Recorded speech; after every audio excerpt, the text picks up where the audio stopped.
Muito dos sintomas que aparecem é por causa da hiperventilação.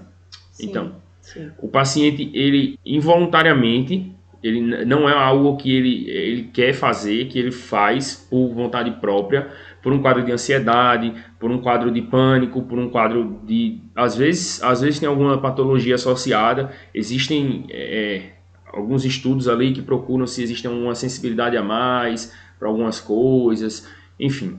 Mas basicamente é o paciente que hiperventila. Então o paciente faz taquipneia, né? Ele fica com uma frequência respiratória muito alta, sem que haja uma produção, uma demanda extra de CO2. Né? Por quê?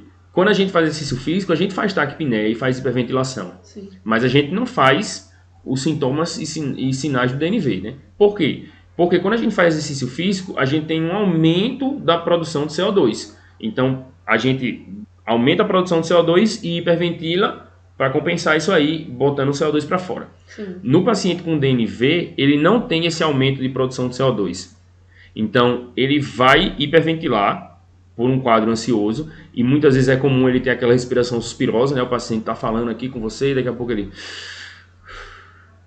E aí ele volta à respiração normal, tudo, e daqui a pouco... Isso é um sinal também que ajuda a gente. Mas aí voltando, ele hiperventila, e aí ele aumenta muito o volume minuto dele. Logo, ele aumentando muito o volume minuto dele, o que acontece? PCO2 baixa. Na hora que tem uma diminuição do PCO2, a gente vai ter alcalose. Na hora que a gente faz alcalose, a gente vai ter alteração de hemodinâmica, né, relacionada à alcalose, relacionada à diminuição da PCO2 também. Então a gente pode ter cefaleia por causa da PCO2 baixa, né? Tem também um componente de cefaleia tensional relacionado ao estresse. A gente vai ter as parestesias e os espasmos, principalmente nas mãos do paciente. Alguns pacientes podem ter também nos pés, eles ficam com fraqueza muscular, também relacionada à alcalose. Então é aquele paciente que chega com contratura nas mãos e na cadeira de rodas, com taquipneia e dizendo que está com falta de ar, né? Ele tem essa percepção aí de que ele não consegue respirar. E o quadro é um quadro bem florido mesmo. Chega parecendo que realmente é um quadro bem exuberante, assim.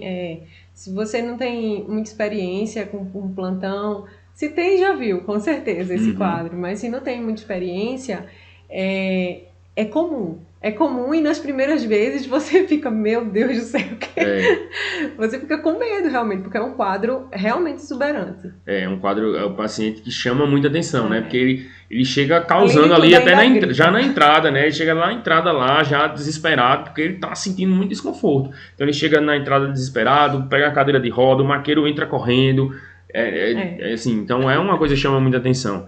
Mas assim, basicamente porque ele está hiperventilando, né?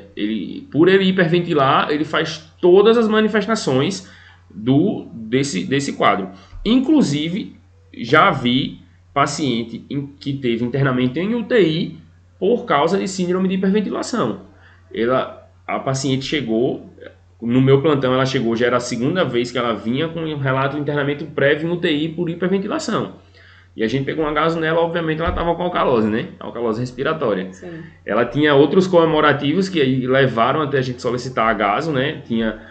Tava muito taquipneica, tinha essa história aí, podia estar infectada, né? Tinha uma história de dispneia antes e tudo. Mas aí solicitaram a gaso quando a gente viu lá a alcalose respiratória classicona, né?